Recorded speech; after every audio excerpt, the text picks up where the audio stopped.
It's actually pretty hard. It's a pretty hard thing to do. In the beginning, it was quite daunting to make that step, but through it all, it was such a positive, uplifting, relieving experience. When I first saw a psychiatrist, to be honest, there was an immense feeling of relief that what I was actually experiencing had a name, for starters, and that it was very common, and I think most importantly for me that it was treatable. It was a really positive, like I said, a positive experience to sit down with someone who, they're not a family member, so they're not someone who's going to be hurt or emotional about what you're saying. It's good to just have that barrier that you can unload, you know, that's what it really is. It's just like, this is what I'm feeling and this is, you know, all the stuff that's going on in my life. But I think the biggest thing was just actually somebody willing to listen and me not feeling like I was being judged.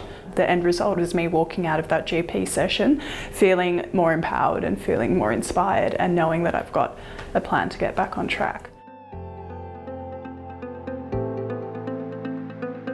Getting that help was the beginning for me, and realising that, okay, this can be handled and this can be combated and I can create a positive in my life.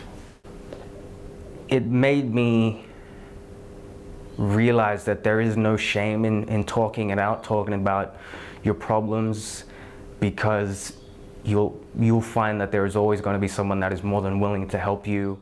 It has vastly improved my life.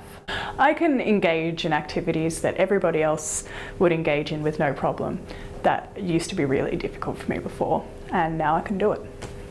Now I've got people either side of me, so when I start to fall, they grab me and say, let's keep going, another step forward, and that's what I didn't have before. But by reaching out to people, like personal acquaintances as well as professional, they act as those sort of spotters, I suppose. So if I do stumble, they make sure I don't stumble completely and face plant it, basically.